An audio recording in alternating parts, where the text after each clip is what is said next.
اعوذ باللہ من الشیطان الرجیم بسم اللہ الرحمن الرحیم الحمد للہ رب العالمین والصلاة والسلام علی سید المرسلین وخاتم النبیین اما بعد۔ صحیح بخاری باب کتاب التفسیر، حدیث نمبر 4575، اردو ترجمہ۔ اللہ تعالیٰ کا ارشاد: اور جو شخص نادار ہو وہ مناسب مقدار میں کھا لے، اور جب امانت ان یتیم بچوں کے حوالے کرنے لگو تو ان پر گواہ بھی کر لیا کرو، آخر آیت تک۔ بدارعا بمانی مبادرہ، جلدی کرنا۔ آتدنا بمانی آددنا، اناد سے افعلنا کے وزن پر، جس کے معنی ہے ہم نے تیار کیا۔ ہم سے اسحاق بن راہویہ نے بیان کیا، کہا ہم کو عبداللہ بن نمیر نے خبر دی، کہا ہم سے حشام بن عروہ نے بیان کیا، ان سے ان کے والد نے، ان سے حضرت عائشہ رضی اللہ عنہا نے۔ اللہ تعالیٰ کے ارشاد: بلکہ جو شخص خوشحال ہو وہ اپنے کو بالکل روکے رکھے، البتہ جو شخص نادار ہو وہ واجبی طور پر کھا سکتا ہے، کے بارے میں فرمایا کہ یہ آیت یتیم کے بارے میں اتری ہے کہ اگر نادار ہو تو یتیم کی پرورش اور دیکھ بھال کی اجرت میں وہ واجبی طور پر یتیم کے مال میں سے کچھ کھا سکتا ہے، بشرطیہ یہ کہ نیت میں فساد نہ ہو۔ حدیث نمبر 4576، اردو ترجمہ۔ اللہ تعالیٰ کا ارشاد: اور جب تقسیم ورثہ کے وقت کچھ عزیز قرابت دار اور بچے اور یتیم اور مسکین لوگ موجود ہوں تو ان کو بھی کچھ دے دیا کرو، آخر آیت تک۔ ہم سے احمد بن حمید نے بیان کیا، ہم کو عبید اللہ اشجعی نے خبر دی، انہیں سفیان سوری نے، انہیں ابو اسحاق الشیبانی نے، انہیں اکرمہ نے، اور ان سے عبداللہ بن عباس رضی اللہ عنہ نے آیت: اور جب تقسیم کے وقت عزیز و اقارب اور یتیم اور مسکین موجود ہوں کے متعلق فرمایا کہ یہ محکم ہے، منسوخ نہیں ہے۔ اکرمہ کے ساتھ اس حدیث کو سعید بن جبیر نے بھی عبداللہ بن عباس رضی اللہ عنہ سے روایت کیا ہے۔ حدیث نمبر 4577، اردو ترجمہ۔ اللہ تعالیٰ کا ارشاد: اللہ تمہیں تمہاری اولاد کی میراث کے بارے میں وصیت کرتا ہے۔ ہم سے ابراہیم بن موسیٰ نے بیان کیا، کہا ہم سے حشام بن یوسف نے بیان کیا کہ انہیں ابن جریر نے خبر دی، بیان کیا کہ مجھے ابن منقدر نے خبر دی، اور ان سے حضرت جابر رضی اللہ عنہ نے بیان کیا کہ نبی کریم صلی اللہ علیہ وسلم اور حضرت ابوبکر صدیق رضی اللہ عنہ قبیلہ بنو سلمہ تک پیدل چل کر میری عیادت کے لیے تشریف لائے۔ آپ نے ملاحظہ فرمایا کہ مجھ پر بے ہوشی طاری ہے، اس لیے آپ نے پانی منگوایا اور وضو کر کے اس کا پانی مجھ پر چھڑکا۔ میں ہوش میں آ گیا، پھر میں نے عرض کیا رسول اللہ، آپ کا کیا حکم ہے؟ میں اپنے مال کا کیا کروں؟ اس پر یہ آیت نازل ہوئی کہ اللہ تمہیں تمہاری اولاد کی میراث کے بارے میں حکم دیتا ہے۔ حدیث نمبر 4578، اردو ترجمہ۔ اللہ تعالیٰ کا ارشاد: اور تمہارے لیے اس مال کا آدھا حصہ ہے جو تمہاری بیویاں چھوڑ جائیں جبکہ ان کی اولاد نہ ہو۔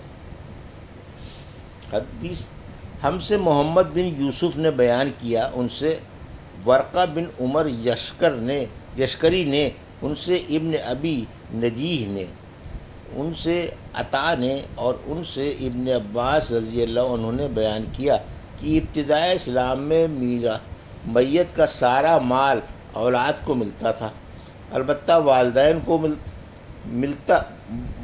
کو وہ ملتا جو میت ان کے لیے وصیت کر جائے۔ پھر اللہ تعالیٰ نے جیسا مناسب سمجھا اور اس میں نسخ کر دیا، چنانچہ اب مرد کا حصہ دو عورتوں کے حصے کے برابر ہے، اور میت کے والدین یعنی ان دونوں میں ہر ایک کے لیے اس مال کا چھٹا حصہ ہے، بشرط یہ کہ میت کے کوئی اولاد ہو۔ لیکن اگر اس کے کوئی اولاد نہ ہو بلکہ اس کے والدین ہی اس کے وارث ہوں تو اس کی ماں باپ کا 1/3 حصہ ہوگا اور بیوی کا 8واں حصہ ہوگا جبکہ اولاد ہو، لیکن اگر اولاد نہ ہو تو 1/4 حصہ ہوگا اور شوہر کا آدھا حصہ ہوگا جبکہ اولاد نہ ہو، لیکن اگر اولاد ہو تو 1/4 ہوگا۔ حدیث نمبر 4579، اردو ترجمہ۔ اللہ تعالیٰ کا ارشاد ہے، تمہارے لیے جائز نہیں کہ تم بیوہ عورتوں کی زبردستی مالک بن جاؤ، آخر آیت۔ ابن عباس اور سے روایت ہے کہ آیت میں لا تعزلوہن کے معنی یہ ہے کہ ان پر جبر و قہر نہ کرو، جو جواباً یعنی گناہ تعولو یعنی تمیلو جھکو، تم لفظ نہلتا مہر کے لیے آیا ہے۔ ہم سے محمد بن مقاتل نے بیان کیا، کہا ہم سے اسبات بن محمد نے بیان کیا، کہا ہم کو ابو اسحاق شیبانی نے بیان کیا، ان سے اکرمہ نے اور ان سے ابن عباس رضی اللہ عنہ نے اور شیبانی نے کہا کہ یہ حدیث ابو الحسن عطا سوائی نے بھی بیان کی ہے، اور جہاں تک مجھے یقین ہے ابن عباس ہی سے بیان کیا ہے کہ آیت اے ایمان والو، تمہارے لیے جائز نہیں کہ تم عورتوں کے زبردستی مالک ہو جاؤ، اور نہ انہیں اس غرض سے قید رکھو کہ تم نے انہیں جو کچھ دے رکھا ہے اس کا کچھ حصہ وصول کر لو۔ انہوں نے بیان کیا کہ جاہلیت میں کسی عورت کا شوہر مر جاتا تو شوہر کے رشتہ دار اس عورت کے زیادہ مستحق سمجھے جاتے، اگر انہی میں سے کوئی چاہتا تو اس سے شادی کر لیتا، یا پھر وہ جس سے چاہتے اسی سے اس کی شادی کرتے، اور چاہتے تو نہ بھی کرتے۔ اسی طرح عورت کے گھر والوں کے مقابلے میں بھی شوہر کے رشتہ داروں کے زیادہ مستحق سمجھے جاتے۔ اس پر یہ آیت یا ایھا الذین آمنوا لا یحل لکم ان ترثوا النساء کرہا نازل ہوئی۔